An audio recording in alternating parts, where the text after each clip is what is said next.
Armchair commanders, we call the shots. From our living room thrones where the action's hot. We're the generals of fiction, the masters of war. In silver screen battles with buttered popcorn. Armchair commanders, armchair commanders. That happened before, and that hurt like shit. God. Just scared the shit out of me, too.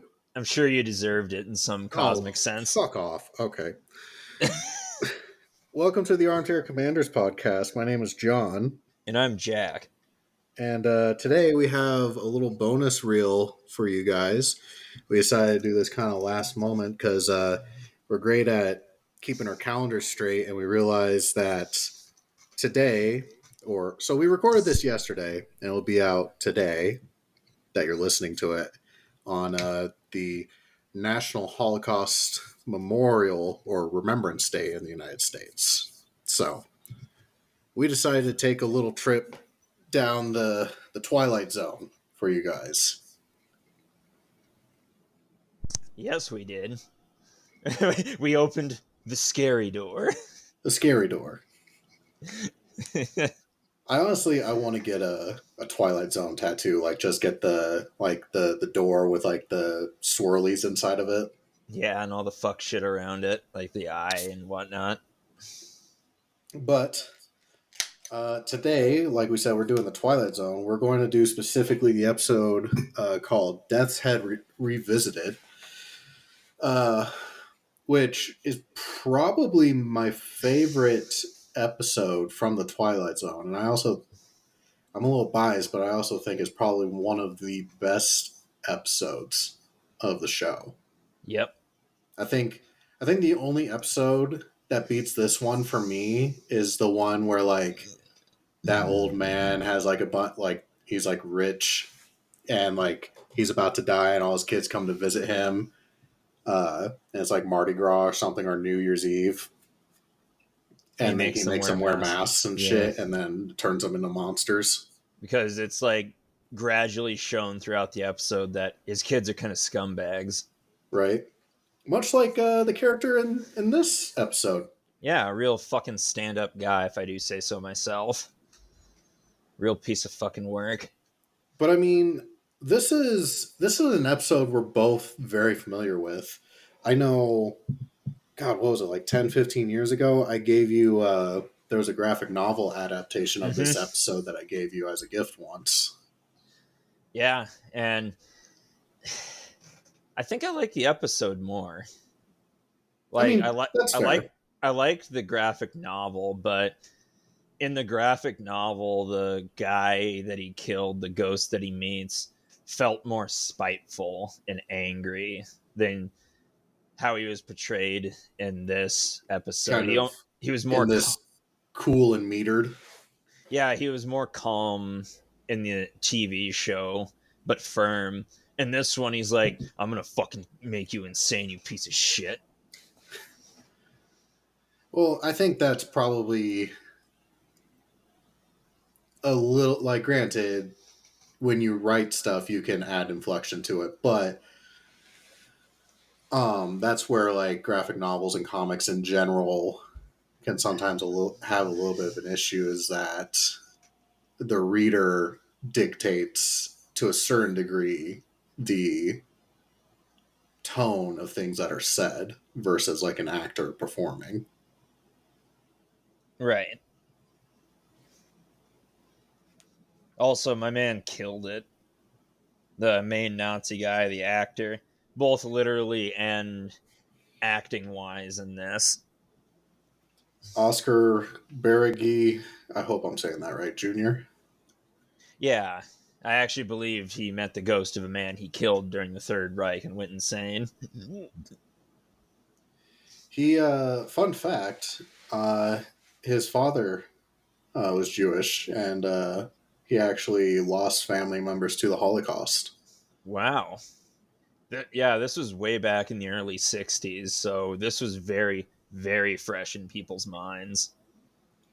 I think it's one of those things that, like, when we discussed Battlegrounds, I brought up this point where, like, when we start getting into the 60s, we start getting kind of like preachiness in film about, like, yes, World War II was worth it and, like, had a point, because we were starting to get to a time frame or enough separation that it wasn't as fresh of a wound, if you will.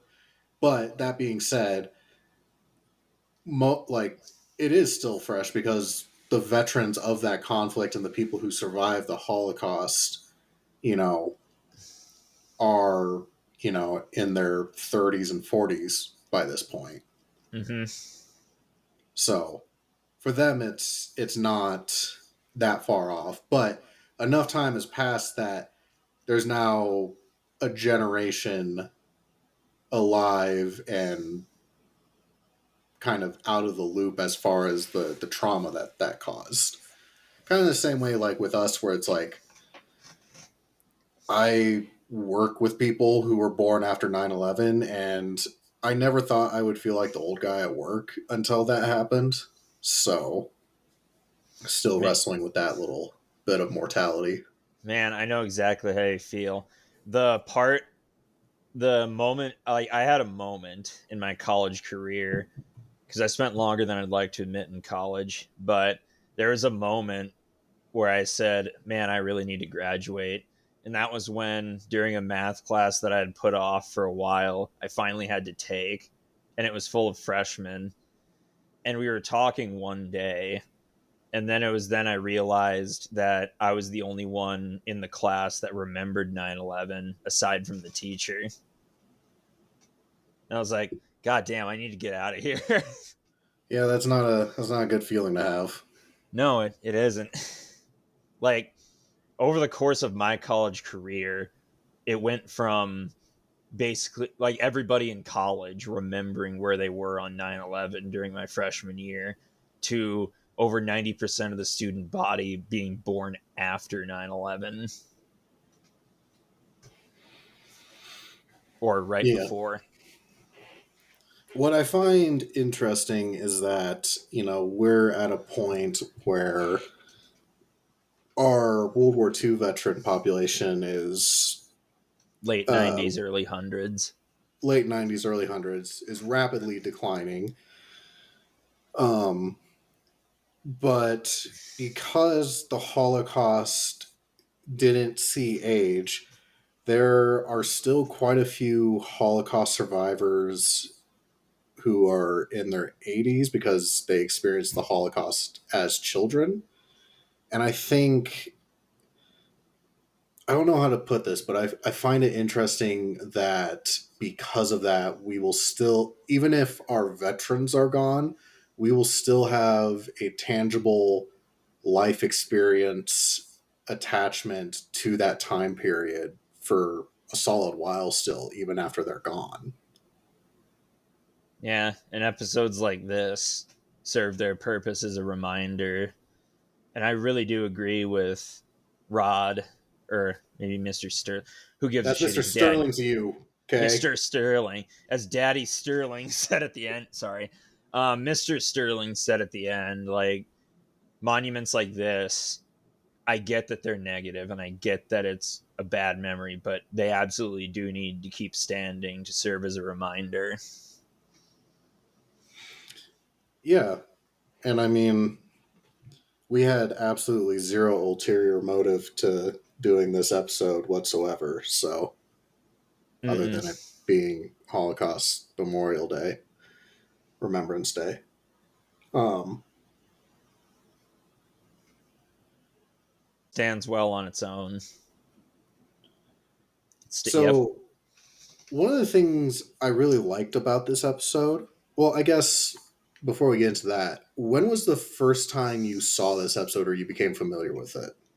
I couldn't really tell you. Like, I've been a fan of this show for years. It's my favorite iteration of Twilight Zone, because there was a revival in the 80s, there was a revival in the early 2000s, and there was a revival very recently. I have no idea if it's still going on or not. But if I'm not mistaken, it premiered in like 2018. But I never bothered watching it. Yeah. So for this episode, the earliest memory I have watching it would be in high school, but I've watched the Twilight Zone since I was a little kid. So there's a solid chance I've probably seen it prior to that point, but that's my earliest recollection of seeing it. If I had to guess, I probably saw it on the Sci-Fi Channel because they used to have 24-hour Twilight Zone marathons on the 4th of July and New Year's. The good old days before Sharknado 7, the sharkening. Man, and yeah, whenever I would get bored, like blowing up ants or eating hot dogs or doing 4th of July American shit, I would go inside and watch that for a bit, then go right back outside and start blowing shit up again. And for New Year's, like, what do you do throughout the day on New Year's? Like, sometimes work, like this year, for example, work wasn't even called off for New Year's Eve, but New Year's Day was. So, dude, like, New Year's is such a lame ass holiday. Hey, fuck you! I like New Year's. It's in the middle of fucking winter, and the only thing you get out of it is you stay up late, and then you make a bunch of like, "Ooh, New Year, new me," and then that shit goes to the wayside a month later. Oh, I don't even do that because I know I'm full of shit on some level. I just like, chilling with friends, drinking, partying. I'm just saying, comparatively speaking, New Year's is only good for getting me a day off in the middle of the week. Yeah, that's fair. And it was kind of annoying this year because it was on Wednesday, so the exact middle of the week. So you couldn't even really relax before 2 more days of work. But anyway, so what I was getting at is you don't really do much until about 7 or 8 p.m. on New Year's Eve. So what would you do other than just chill? Watch the Twilight Zone. And it's very fitting that it was on New Year's Eve, too, because I'm sure you'll agree that the time between Christmas and New Year's feels like a Twilight Zone. Yeah, because like nobody wants to do anything, and it's kind of cold and dreary, and like all the happiness has been sucked away from Christmas. Yeah, you're fucking around with the stuff you got for Christmas. It's like a post-apocalyptic Christmas because like all the shit's really still up. Because all the shit's still up, but nobody cares anymore. Yeah, no one can be bothered to take down the decorations that ever since the time passed, it doesn't really have soul to it. You're screwing around with your gifts. Sometimes you already got bored with some of them. Like you're kind of burnt out on family. You just need a couple days away from them. Nobody really has any big projects during that time. No, and they don't really have the energy. They're still processing just the massive tsunami of information that was battered against them throughout the year. Right. Yeah. One of the things I genuinely liked and enjoyed about this episode is how small the set piece is, which is kind of common with the Twilight Zone because, it's a 50s and 60s TV show, so obviously they have a more limited budget. But this was it's very obvious, and they didn't need a whole lot of extra for it. It takes place in an open air compound of, what used to be a concentration camp. There's not a lot of jumping around to different places and whatnot. And I think, like, this is a Twilight Zone episode that is dialogue heavy. It's not even special effects heavy, like other Twilight Zone episodes for the time were pretty special effects heavy. And that wasn't this. It was practical effects. It was practical, but it was performance driven and it was dialogue driven. And I really like that departure from the average Twilight Zone in that respect. And while we're on the subject of effects, that part when that guy is saying, "Oh, you're guilty of all this shit. You're a bad person," and then he suddenly remembers, like, "Hey, wait a minute, I killed you 17 years ago." And he's like, "Yeah, you did." And then, like, a final desperation, he goes to strangle him, but the second he makes contact, it jump cuts to him strangling the pole of the gallows out front. That was so well done, and it was that was a good piece of I editing, especially for the 60s. I barely noticed the cut at first, but and yeah, to the 60s, I bet that blew their goddamn mind. And like, there's that stab of music after it changes too, and you begin to feel like you're losing your mind, even though you never even set foot in a concentration camp. The one part of this episode that did make me laugh a little bit was, and it was a practical effect, was, in typical fashion, we have to get our gradual easing into the spookiness of the episode, because that's how Twilight Zone does it, is we can't go 0 to 100 quite yet. So it goes from like 0 to 5 and then 5 to 100 with the ghost of, Holocaust victims past.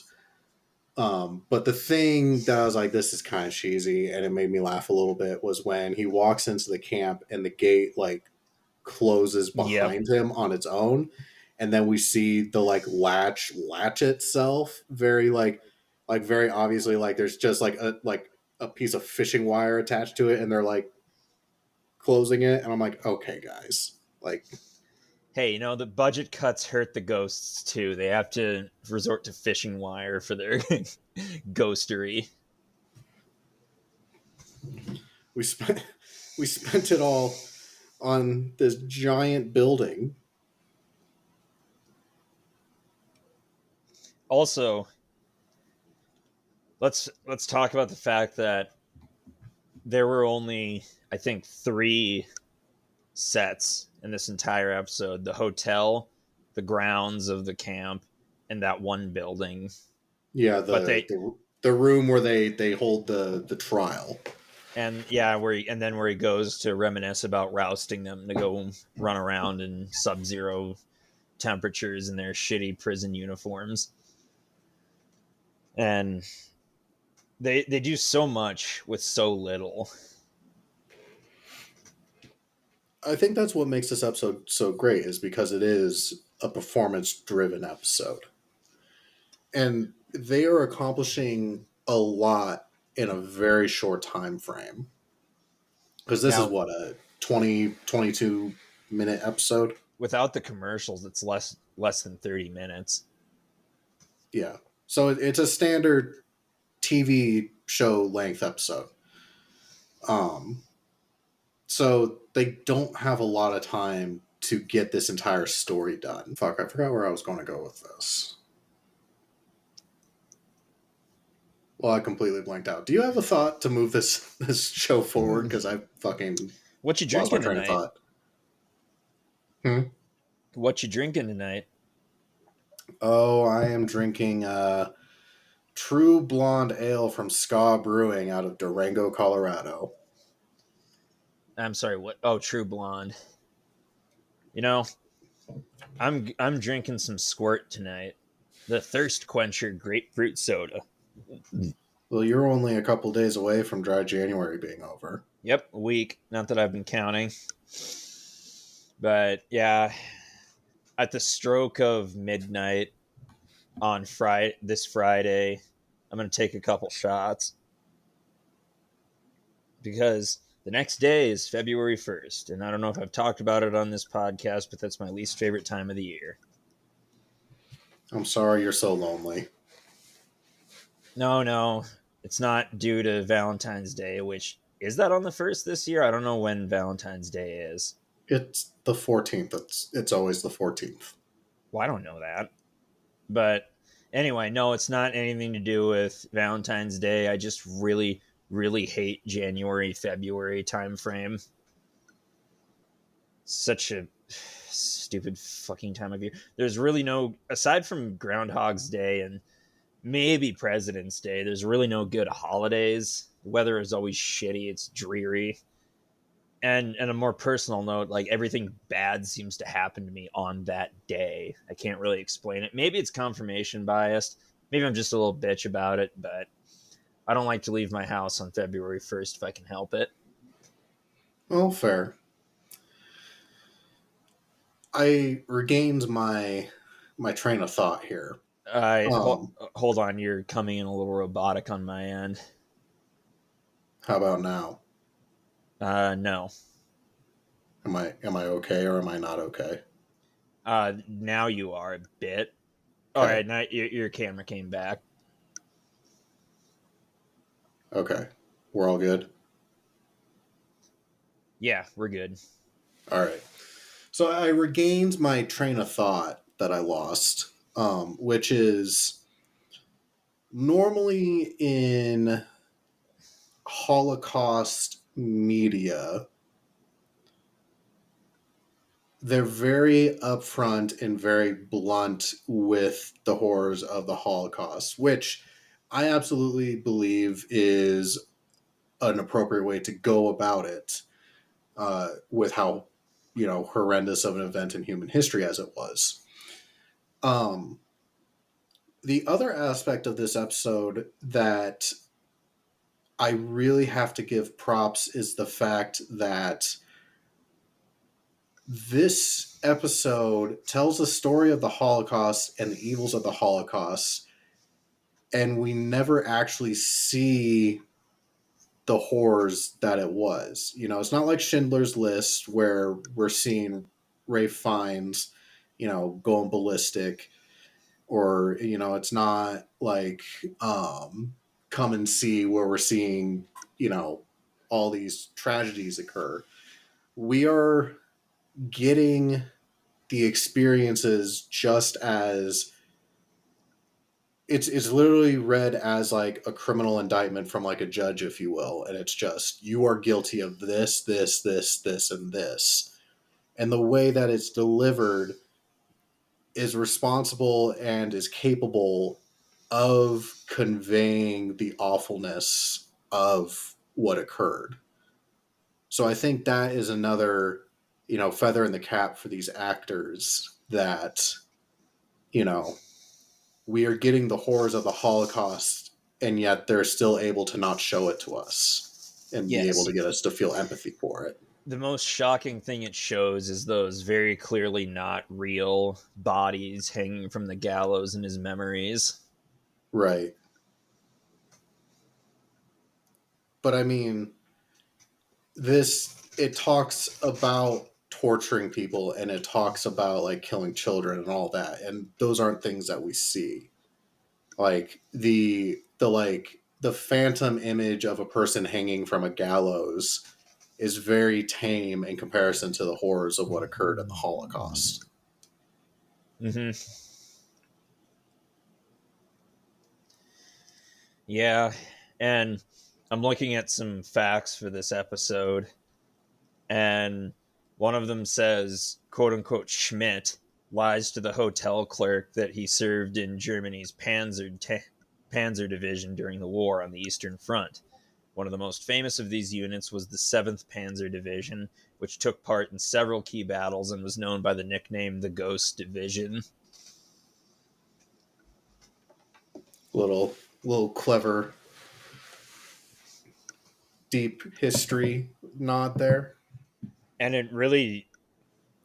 it kind of lends not the Ghost Division. I'm talking about the episode at whole. Like, it kind of lets it remain a little bit up in the air whether this actually happened via supernatural means or he hallucinated it after his long suppressed conscience comes bubbling up. But personally, I think the ghost theory is more likely because he really doesn't seem like the guy that feels guilty about anything he's done.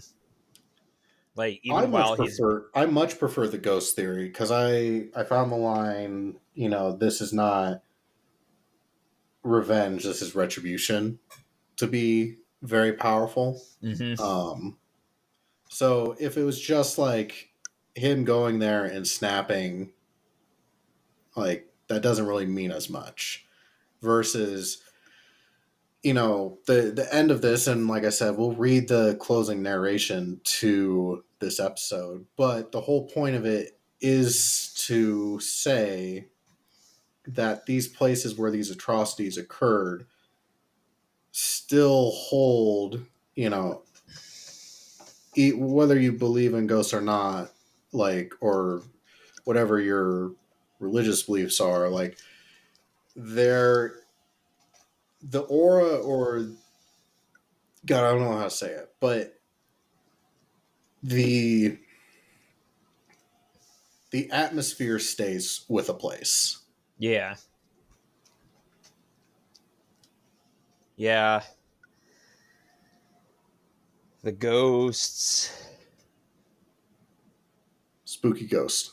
And another thing to worth mention is in the graphic novel, it actually goes into depth more on the hotel clerk. And if I recall correctly, it's revealed at the end that her dad was one of the victims of the concentration camp, and she inherited the hotel from him. But I have no idea where that went off to. I wonder where that is. Whatever. But yeah, great episode. One of my favorites easily. Ooh, would you like an additional little fun fact? Yes, always. So apparently, Mr. Sterling wrote this episode as a response to the ongoing Adolf Eichmann trial. Really? Yeah, because if you recall, Eichmann, he was one of the head guys for the SS, and was big part of implementing it, the Holocaust. And he escaped after the war, and the Israelis, if there's one thing they're good at, is they don't let shit go. So they hunted him down and then dragged his ass back to Israel for a trial. But I could imagine, I should really try and see, I would hope that it would just be a news headline Eichmann found is on trial. But I'm wondering if there was any kind of discussion about I wonder if there was people who were against it. And not Nazi sympathizers, I mean normal people. Because that's something we definitely have seen and have faced, within the last 20 years, especially like I mentioned earlier with, World War II veteran populations dwindling, is in the 2000 to 2010 time frame. There was a guy who was a guard at one of the concentration camps, and he got discovered when he was 90, and they put him on trial. A lot of people were like, he's 90, why are we putting him on trial? And then the opposite to that is, oh no, we're not letting this shit go. Yeah, fuck that. Fuck that. I'm curious if that kind of argument occurred during the time of Eichmann's trial. Can almost guarantee you that it did. Which would make sense. I think it's very... I think it was very important that Rod Sterling wrote this episode. Oh, yes. Oh, yes. But I have a question for you. Answer. How much do you believe when people at the time said they had no idea what was going on? Depends on which people you are referring to. The German civilians after the war. Oh, fucking, that's horseshit. They totally knew. They knew. Here's the thing, is the American people knew about concentration camps in the and the fact that Jews were being deported and all that in 1942, 1943. the full extent of what the Nazis were doing didn't really come to the Allies' knowledge until the end of the war when we started discovering the camps. Now, if the people across the ocean know you're doing some bad shit, just surface level, and they're not there, how are the people who live up the street from one of these camps, like up the road or the town over, not know what the fuck's going on? And building on top of that, like sometimes the camps were in eye shot of the cities they were near, and the guards would spend their weekends in town partying and then hitting up locals there. There's no way they kept that secret. And they Right. had to know something. Like the stench of And bodies burning is there wasn't very even a distinct. reason for them to have kept it secret, because in German society at that time, Jewish people were seen as subhuman. So you had an entire society who was perfectly okay with poor mistreatment of these individuals because they didn't see them as equals. Absolutely. And Hitler even ran on like we need to exterminate, get rid of the Jews at all costs. So what exactly did they think he meant by that, if not burning I them en think masse?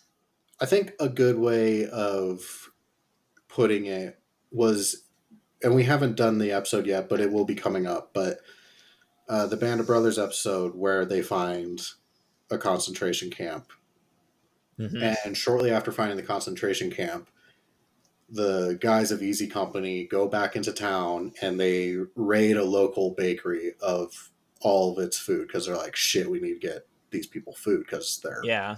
walking skeletons. And in that scene, there's this German baker who's, yelling and losing his mind because his shop's getting raided. And one of the individuals from Easy Company points a 45 at his head, is like, you need to shut the fuck up. I think it was Webb that Yeah. And flipped he out was on him. like, it's like, I don't want to hear anything out of your mouth, you stupid Nazi. And the baker, like, I'm not a he's Nazi. I'm speaking not a German. Nazi. He's like, I'm not a Nazi. And he's like, horseshit, you're telling me you never smelled that fucking camp? Like, Yeah, the stench of burning bodies, very distinct. so that is my opinion. Like, the Germans knew and they didn't care, which is why they have such strict laws now today in Germany about the fact that you can't own swastika shit. You can't do the Nazi salute. You can't reminisce about the good old days of the Reich. Like, it is a public shame for them and they teach it as such. Like, it is a cross that they bear, essentially. Like, Yep. the Germans of today did not commit those offenses, but they very much still carry the sins of the father and don't let that go. Yeah, it's a pretty fucking big black spot on history. Pretty fucking big. I think it's about time we rate this. I think I know what you're going to rate it, but I think as good a rating as any is 1 to 5 dead Nazis. 5 dead Nazis out of 5. You knew it was coming. Let's just say it right out. 5 out of 5 dead Nazis. Folks, if you have never seen this episode of The Twilight Zone, you need to go watch it. It is genuinely a piece of art. For a 22-minute TV show episode, this is a genuinely amazing piece of cinema. Mm-hmm. And there is no rating on Rotten Tomatoes. Maybe IMDb? Maybe. Because Rotten Tomatoes doesn't really rate TV shows or episodes. Occasionally they do, but I guess not this one. This one has an 8.1 out of 10 on Internet Movie Database. That's fucking horseshit. Yeah. It is 10 out of 5 dead Nazis, okay?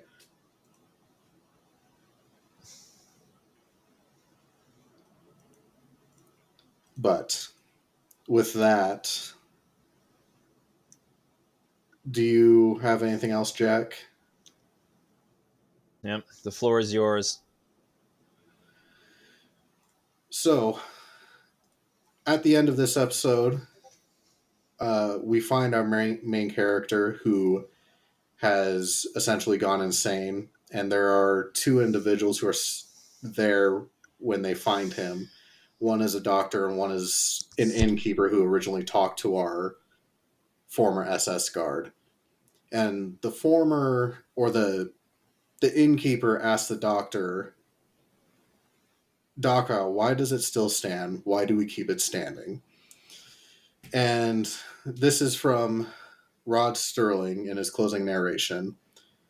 There is an answer to the doctor's question. All the Dachau's must remain standing. The Dachau's, the Belsens, the Buchenwalds, the Auschwitzes, all of them. They must remain standing because they are a monument to a moment in time when some men decided to turn the earth into a graveyard. Into it they shoveled all of their reason, their logic, their knowledge, but worst of all, their conscience. And the moment we forget this, the moment we cease to be haunted by its remembrance, then we become the gravediggers. Something to dwell on and to remember, not only in the Twilight Zone, but wherever men walks God's earth. The part where we become the grave diggers is just who. God damn. It is. I know of no better way of ending this episode, so we will leave it at that. Thank you, everybody, for joining us, and we will see you all later.